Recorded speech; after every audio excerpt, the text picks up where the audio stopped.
Hey, everybody. Welcome back. If you guys are just joining us for the day or you've been listening in on our women's health or our growth panels, I'm here to introduce you guys to Alex Kemp. I affectionately just call him Kemp or Kempy.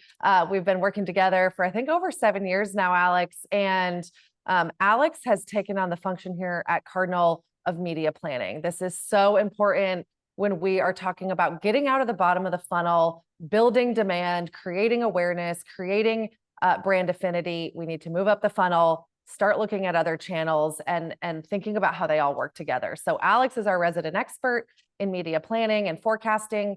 He's going to walk you all through some of those strategies today. Alex, I'm going to go off camera on mute and let you run the show, and I'll be back in the last few minutes to do Q&A. All right, great. Thanks, Lauren. Well, welcome everyone to increasing engagement and booked appointments with full funnel media strategies. Thanks so much everyone for joining.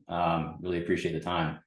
So like Lauren said, my name is Alex Kemp. I'm going to be walking you through kind of some of the ins and outs of full funnel paid media and talk about how it can help grow your business. So let's just go ahead and dive right into the agenda just to see what we'll be covering today.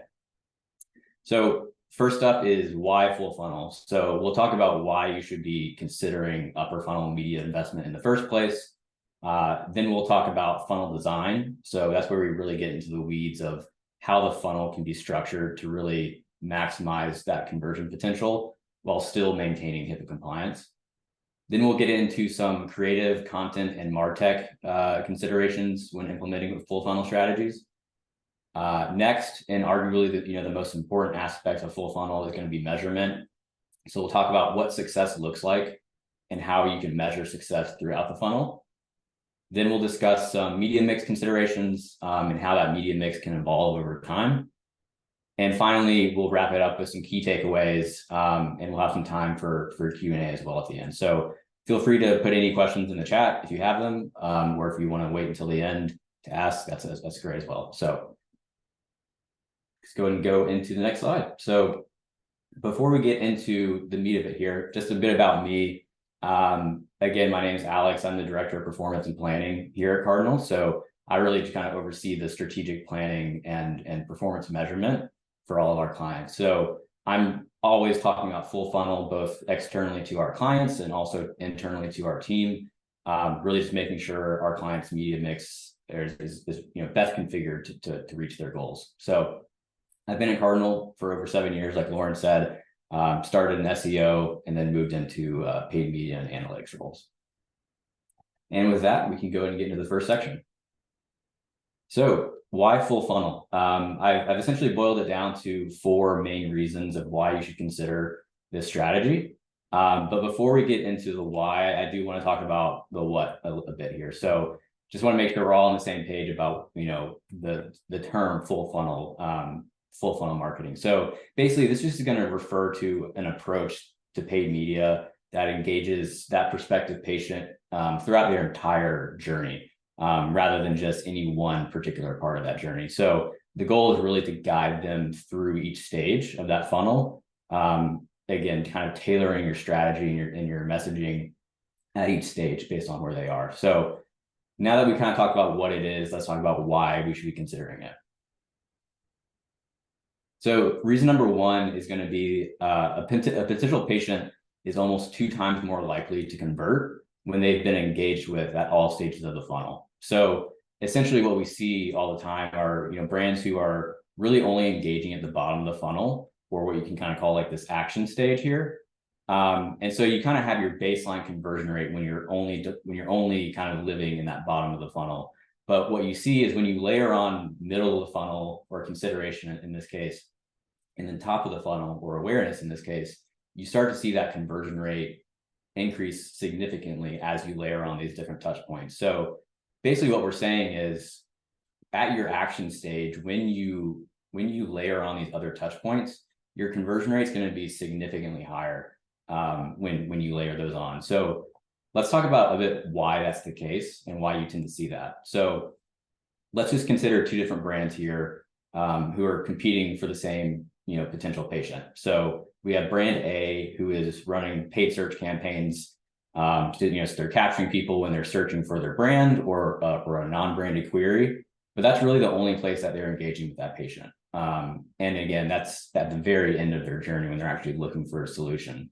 And then on the other hand, you have brand B, who's using a full funnel strategy, and is engaging with that same patient way before brand A ever engaged with them. So when you actually get to the point where that person is ready to search for a solution, brand B is in just such a better position to capture that patient, because they've essentially been building that relationship since the very beginning of that journey versus just kind of capturing them right at the end of their journey. So kind of the metaphor I use here is, what brand A is doing is kind of like cold calling people and getting them to sell them something and never heard of you, versus what brand B is doing is, selling to a warm prospect who is already kind of interested. So really the reason number two being here is you want to be brand B here, who is engaging with that patient as they start their journey and before your competitors, because if your competitors are engaging with them before you are, you're going to be at a disadvantage.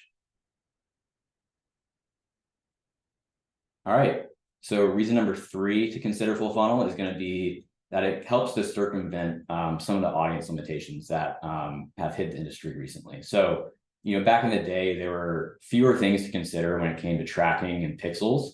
So that not only helped with measurement, obviously, but it really helped with audience building too. So, things like retargeting and lookalikes and whatnot. So now we have to be extremely careful with how we use the pixels and what data we're collecting. So in a world where you're not using a Google pixel or a Meta pixel, how are you supposed to go about finding the right audience if you can't, use customer lists or lookalikes or retargeting? So this is where full funnel comes in. So we'll go into much more detail in the funnel design section here, but really what full funnel allows us to do is use the ad platforms themselves to filter out the cold audiences while capturing and re-engaging the warm audiences. So more of that to come in the funnel design section to kind of further explain that. And then finally, number four here, engaging upper funnel creates a halo effect across all of your marketing channels, not just paid media. So, too often upper funnel investment gets looked at kind of only in respect to what outcomes it's directly contributing to, or how it's leading to outcomes through maybe paid channels. But what is missed here is that your other channels are going to feel the ripple effect of that investment that you're putting at the top of the funnel. So one thing to keep in mind is paid search only gets about 1 to 3% of all clicks on the SERP. So when more people know about your brand or are going to be searching for you, organic search is really going to be doing a lot of that heavy lifting. So and the same thing can be said about direct as well. So if someone who is directly going to your website who's already been there before, you're going to feel it on that channel as well. So really the point here is whether it's paid media, earned media, owned media, moving up the funnel will really affect all of your channels in the entire landscape and not just any one channel or the other. All right. So now getting into funnel design. Now, before I kind of just pull up a slide that I think maybe everyone here has seen before, that is just a funnel diagram and kind of talks about each stage of the funnel. I thought it'd be more useful to actually look at a real world example here to demonstrate the funnel design. And I think just using examples just usually makes things a lot easier to understand. So we are going to start with a persona. And let's talk about David here for a second. So David, he's 55. He plays golf. There's all sorts of good information in here about him, but really the gist of this is that David recently started experiencing lower back pain, which is making him difficult to play golf. So he wants to return back to golf pain-free. He's interested in non-invasive treatments, and evidence of effectiveness is an influencing factor for him. So things like testimonials. So now that we've gotten to know David a little bit, let's pretend that we are a physical therapy provider marketing to David, and we're going to use this as a way to kind of demonstrate how the funnel is designed. So at the top of the funnel, really what our objective is simply to create awareness around the brand and establish credibility in that space. So David is what we call problem aware at this point. So he has a problem. He's not looking for a solution yet. He's not looking for a provider yet. He just knows that he has a problem. So really, in terms of information needs, he really just needs to know, the causes of his pain and kind of maybe some initial information about pain relief options. So at a more tactical level, what this actually looks like is specifically video and audio ads on paid social, programmatic video, OTT, and audio. And those basically the video and audio ads allow us to weed the people out who didn't complete the video or the audio ad, and then keep the people who did complete it. So that's a way that it's a mechanism we're using to see that this person's a bit more qualified than others. So let's go back to the kind of real world example here with David. He's scrolling through Facebook one day. He watches an entire video ad about pain management for athletes. And then the next day he's reading a blog about back pain. Watches a separate video. He watches the entire video about exercises that can help with back pain. So at this point, David has kind of met the qualifications of this stage of the funnel and is moving into the middle stage of the funnel. So he's completed the video. We kind of weeded out the people who did not complete the video, and we want to kind of further engage David in the middle of the funnel. So at the middle of the funnel, what we're trying to do is get David to the website and essentially just educate him about physical therapy as a solution in general, and not necessarily pushing the brand a lot. So again, he is solution aware at this point. He knows he has a problem. He knows that physical therapy is a potential solution, but we need to kind of further sell physical therapy as a product. So in terms of information needs, he kind of just needs to know, how does physical therapy relieve his pain and improve his mobility and get him back playing golf again. So we do this at a more tactical level. We do this through traffic campaigns on paid social, display, and native, and then also conversion campaigns on non-brand search. So and the other kind of important piece here is that a lot of the times we're not sending people directly to a more conversion focused landing page.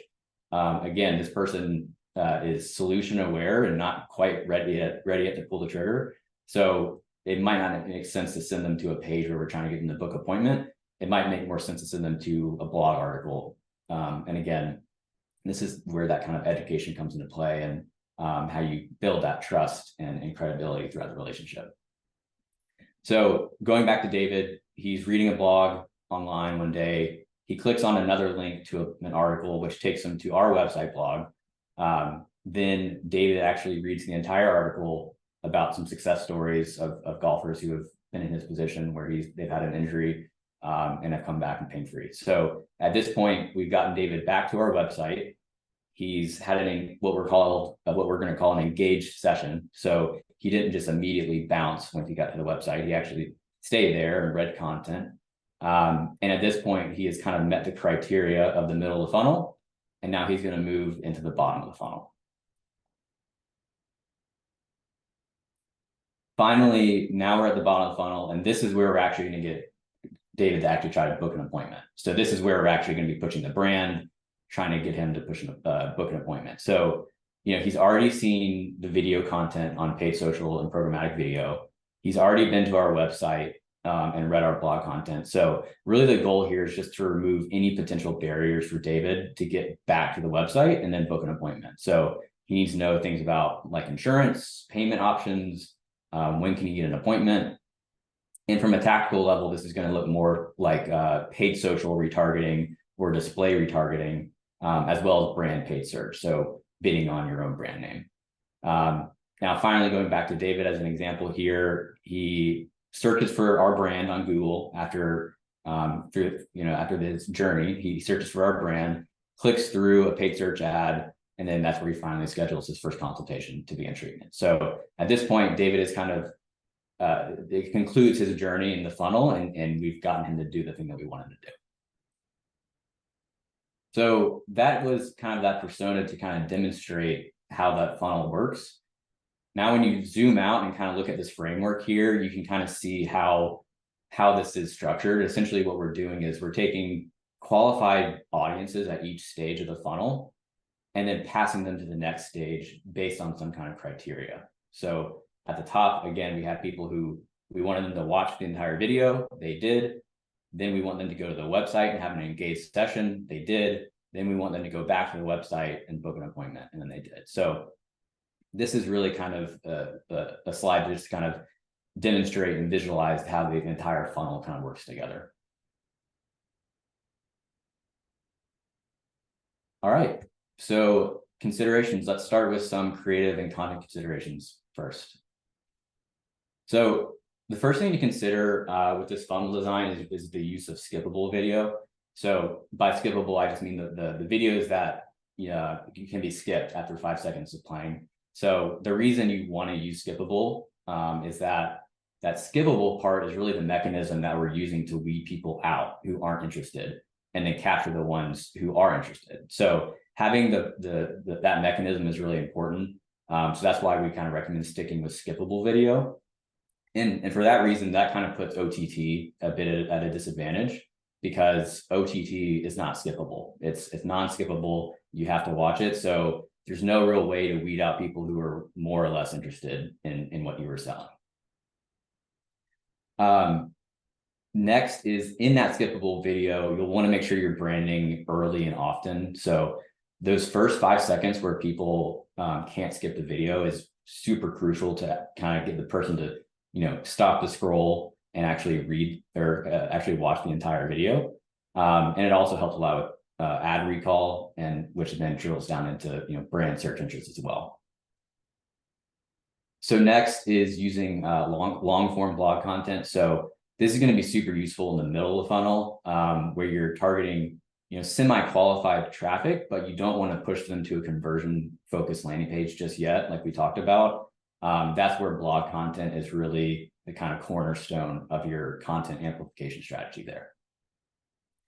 And then finally, when it comes to creative and content, just always remember to kind of tie it back to the patient and what you're providing to the patient, and making sure you're providing some kind of value, because you always want to make sure that the content you're creating, the creative, is providing some value, because if it is not, it's not going to help them choose you as a provider over someone else. So that's the last one, is just always be patient focused and be thinking about the patient. Okay, so now for some MarTech considerations. In terms of measurement, you'll want to make sure you're using HIPAA compliant technologies. So, your CDPs, your HIPAA compliant call tracking and analytics tools, all of that will really help with measuring upper funnel efforts, still while remaining compliant. And then the last thing here is just really the ability to upload offline conversions into your ad platform. So this is also a really crucial piece. A lot of times, measuring online actions is useful, but being able to tie back the true meaningful offline events that you care about back to ad interactions and optimizing from there is really the place where you want to get to. So offline conversion uploads is super important here. Okay, let's get into measurement. And I said it earlier, but this really is going to be the most important piece to get right, because as you're investing upper funnel, you'll want to make sure you have a way of measuring that investment, and proving it out and validating it. So when we talk about measurement, there's going to be different scopes at which we can measure the funnel. So we're going to be talking about full funnel measurement, inter-funnel measurement, and intra-funnel measurement. And within each scope, we're getting more and more granular. So at the broadest level is the full funnel measurement, and at the most granular level, it's the intra-funnel measurement. So let's go ahead and start with intra-funnel measurement, just to demonstrate how we can measure that way.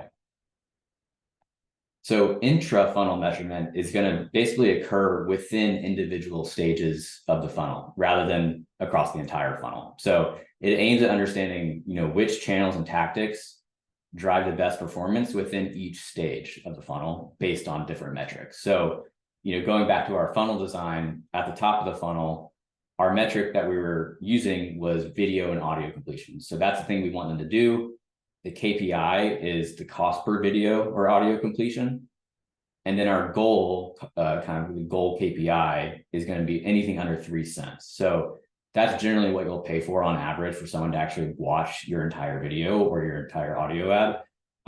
So, it's really actually pretty cost effective when at the top of the funnel in terms of capturing that audience and building that audience. At the middle of the funnel, that's where we're using clicks as our metric.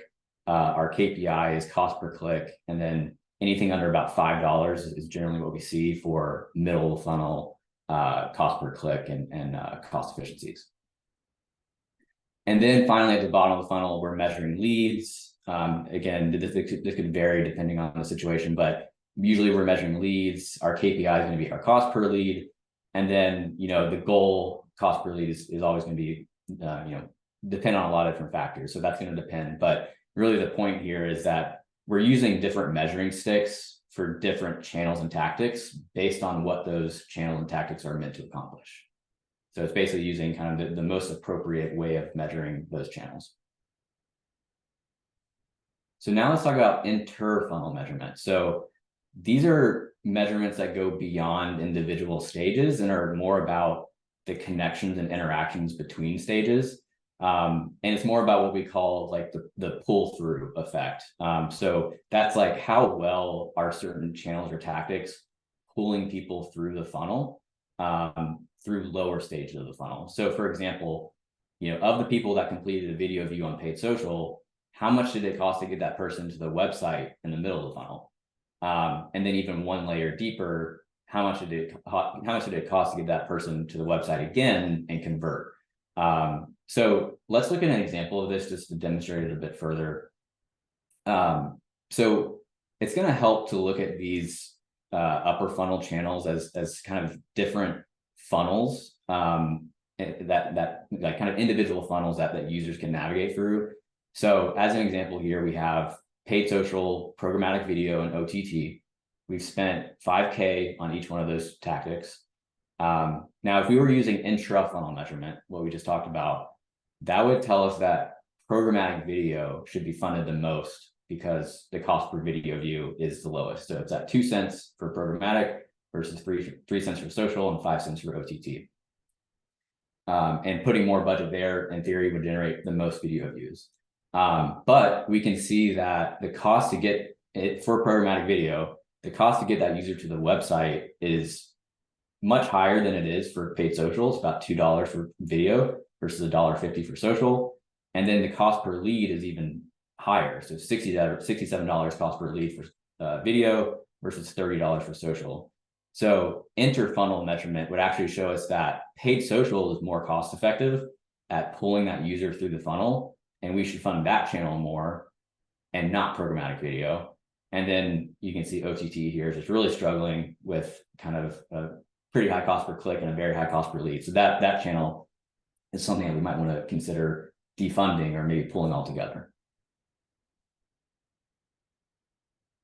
All right, so that was inter-funnel measurement. So this is going to be full funnel measurement. So this is basically, the assessment of the collective impact of the funnel and not any one individual stage or transition point.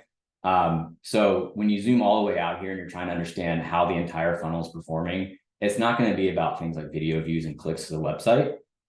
It's really much larger than that. So it's really about incrementality, which is to say, how much does each channel contribute to our outcomes compared to the absence of that channel? So that's really going to be the knowledge that kind of unlocks the answers to how you should be allocating resources and how you should be optimizing. So really what this boils down to are these kind of more big picture measurement strategies to kind of assess the entire funnel. So the most important thing is just going to be looking at total website traffic, leads, and conversion rate. Like we talked about earlier, upper funnel will create a halo effect across all your digital channels. So it's important to be looking at the entire landscape and not just your paid channels. And then you get into things like conversion lift studies to kind of understand how much more likely someone is to choose you after being exposed to an ad, using multi-touch attribution to assign conversion credit, for conversion paths where there's several touch points, analyzing how long conversions are occurring, after the first impression or after the last impression of the journey. So that's going to be your time lag analysis. And then finally, things like control group comparisons that we can build out in our analytics tools that essentially see how ad exposures are improving the likelihood of conversion. All right. So let's quickly talk about media mix here. So first of all, we're going to talk about how that can evolve over time for your brand based on kind of where you are in your marketing maturity. So kind of more at the initial stage of exploring upper funnel, there's a bit more experimentation going on. And there's a tendency to rely on more well-established channels as you're kind of testing out new channels. So the objective here in the initial stage is basically to prove out the effectiveness of a new channel rather than trying to fine tune the budget allocation. And then when you get into the intermediate stage and advanced stage is really when you start to use more data and kind of analytics to inform your decision making about how you can best optimize that mix and drive the most conversion potential for your dollar. Now we're going to talk about some other media mix considerations when you're going about designing your media mix. So first up, just like we did earlier, I would always start with a patient persona. So you need to understand where your target audience spends their time and what influences them. So if you don't know what channels they're on, it's going to be hard. Or if you don't have a persona, it's going to be hard to know what channels you need to be on. So that's always really important. Balancing the funnel, making sure you're not overemphasizing or neglecting any one stage of the funnel. Using multi-touch attribution, like I said, is really going to be kind of your unlock to understanding how to budget and what channels to fund. And then finally, I would say, testing and experimenting is going to be the fastest way to getting the most ideal media mix. So it's kind of a fail fast mentality and always be testing mentality. All right, so we're going to wrap it up here now with a few key takeaways, and then we'll get into some of these questions here. So in terms of the kind of what you need to know and why it matters. So first, the full funnel approach we talked about, drives down the cost of patient acquisition at the bottom of the funnel due to that extra engagement and education that occurred earlier in the journey. So really, you're kind of seeing the fruits of your labor there in terms of that upper funnel investment. The next is going to be, using these full funnel strategies is going to be more important than ever as we kind of move into 2024, and audience limitations are going to continue to be an issue for us. And then finally, measurement is going to be the most crucial piece of the full funnel approach, and it requires different scopes at which you should measure. All right, and that actually concludes it. Thank you everyone so much for having me and attending. I think we can look at some of these questions here, Lauren. Yeah, hey Alex. So I want to pull one from the chat that I noticed come up yesterday on another panel about lookalike audiences. And I think share with the group any ways, historically we're used to doing things a certain way. With HIPAA, we know we can't. What, if any, lookalike audiences can you build in full funnel? Yeah, so in terms of remaining compliant, the way that you want to go about lookalike audiences is essentially the source of that audience, because again, a lookalike audience is just based off of a separate audience that you created.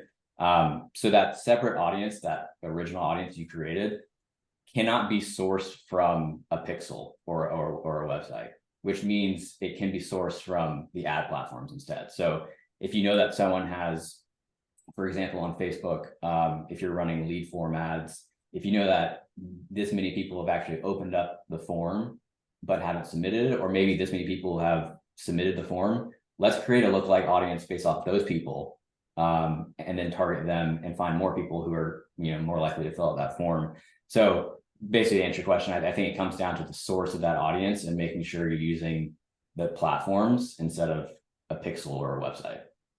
Yeah, so more about their behaviors, inferences you can make than it is about, I know that they took XYZ action. So yeah, we have to kind of throw away our consumer marketing or retail marketing thoughts here a little bit in healthcare.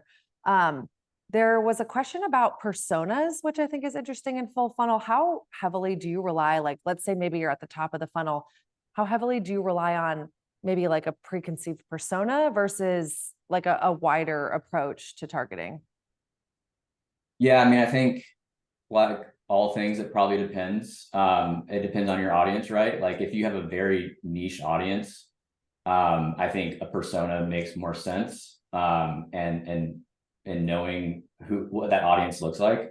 But then I think in other verticals, it makes more sense to be very broad at the top, and you're kind of at that point using the ad platform to kind of find the audience for you versus you building that audience yourself. So yeah, I'd say there's different ways you can go about it. And Alex, I'm sure as you kind of ended on the note of always be testing, like test them, right? Test a persona versus maybe strip out maybe some of your preconceived notions on who you think your ideal patient is. And sometimes we find in a full funnel strategy where we're willing to start a little bit broader at the top that we find new personas or new things about our audience that we didn't know before. One more question, and then but we can go a little bit over. We're heading into the lunch break of the Scaling Up Day 2. So I'm going to ask one more. Anything else we don't get to, guys? We have a Q&A session. It is literally all of our experts sitting on a panel just fielding your questions. So that'll be later today. There was a question about in the inter-funnel measurement. Are you looking at, and I guess you could answer this more broadly, are you looking at last click? Are you using different attribution models as when you pulled up that funnel? Like, what is kind of the attribution model that you think is best? Yeah, I'll use this line again. It depends. But I would think, I'm a fan of, definitely last click is going to be not your best option. That's where you really lose a lot of the kind of story that upper funnel is doing. We're a fan of position-based attribution. So that's going to be basically crediting the touch points that started the journey and ended the journey, get more credit versus the touch points that kind of maintain the journey.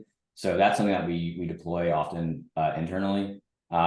Or things like time decay might be another good option. So that's where the most recent touch point gets the most credit, and then based off of the kind of journey, it gets less and less credit as the touch points go back. So I think it depends on your business and your vertical, but definitely really important to use something non-last click. And there was a discussion yesterday with Ryan Dobrin. We were talking about the best way to structure your media buys, and some questions came through on what can or should I be looking at now? Ryan brought up some good points on the view through conversion or an assisted conversion, like adding those columns in your, whatever dashboard you're using as we realize getting this nice full funnel attribution can be a process. Any tips or tricks for people on just even directionally understanding if one, channel is helping another? Yeah. Yeah, I mean, I think in turn, what were you specifically asking though? What was the specific one? View, any signals in the platforms that could directionally help you understand. Yeah. I think the point about view through is really important. Understand view through is going to be hard to measure, but it's really important to know that people are most of the time not going to be clicking through a lot of these ads. It's more about staying top of mind and that impression. So the view through impression is going to kind of help fill out that story, like you were saying, and like Ryan was saying, I think assisted conversions as well. So that's where we can actually see that conversion path and say, okay, we got them to the website to read this blog, then they came back, through organic and converted, and we can see how that is actually contributing to that conversion. So yeah, I think view through and assisted conversions are definitely important to look at. Awesome. Well, thank you, Alex, so much. Like I said, we had a couple more questions come through. I know we're at time, so we'll address those later today. And thanks everybody for joining. Enjoy your lunch break, head back to the lobby, check out the expo, and we'll see you guys, I think in about 30 minutes, our next session starts. Great. Thank you.